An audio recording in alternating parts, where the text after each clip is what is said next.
Hey everyone, today I'm going to talk to you about a website called Kidsinfobits.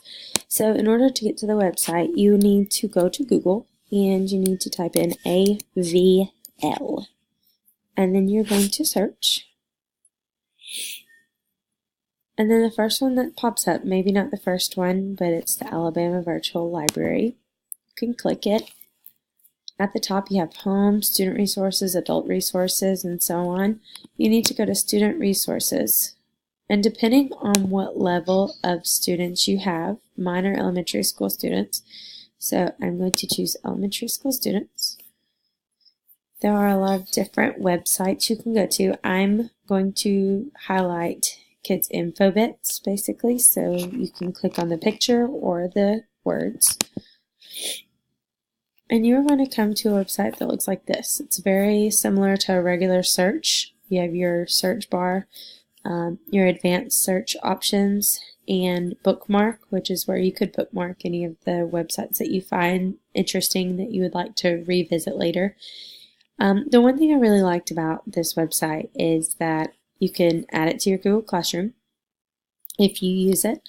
And it also has different categories with pictures. So some of my students, my ASOL students, they might not know this as sports, but they can tell by the picture that it's going to talk about sports in that category.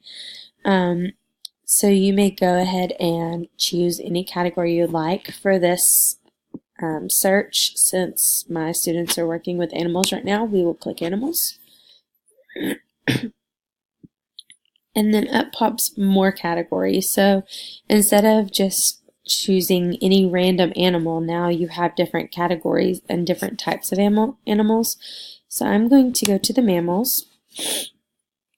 And when you get to mammals, you see tons of mammals to choose from.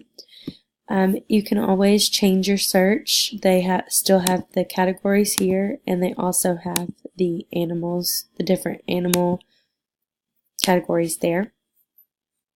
One thing I really liked about this search is that, like I said, sometimes my students that are lower readers might not be able to read the armadillos or the hippopotamuses, and this little tool right here pronounces it for them, so they don't have to spend 20 minutes trying to read the word. They can just click this button, armadillos, and it will read it for them. So I thought that was really cool. So what I want to look at is I want to actually go back to the top, and I want to search for whales. So I just typed in whales and then clicked this button right here. And then it pulls up all different types of whales. One thing I thought that was really cool about this website is if you search for whales, all the different content types come up here. So you have 55 books about whales, 64 pictures about whales, 312 magazines about whales, and 247 news finds about whales. So you can click on any of these and it will come up like this. So it'll look like magazines, and then it will have all the different types of magazines. So if I clicked on magazines, it will pull up all the magazines that they have about whales.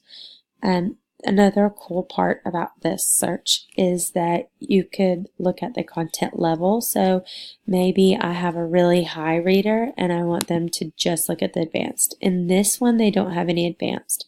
So let's go back. Maybe they're intermediate readers and they could read a little on a higher level. So then I could highlight just the intermediate by clicking this square. And you see these yellow squares mean that the content level is intermediate. And all of them will be that.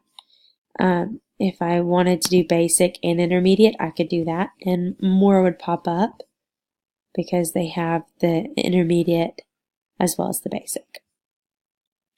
So another thing I was going to point out is on your advanced search, you want to make sure that you have those all unhighlighted for this.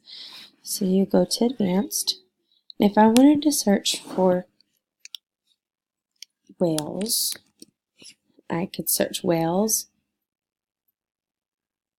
And then I could go down here, and you could do and, which will search for all of the content. So if you put dolphins, if you wanted to search for whales and dolphins, it would bring up everything it had about whales and dolphins.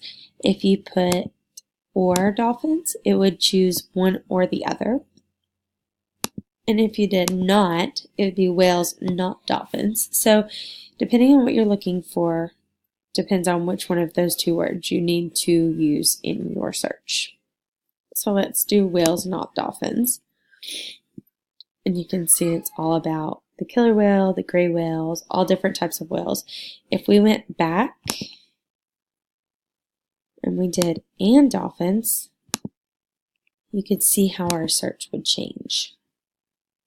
Now we have whales and members of the family, dolphins and porpoises, just all different types of things about whales and dolphins. So that was just a really cool thing I thought that really would help my students with their search.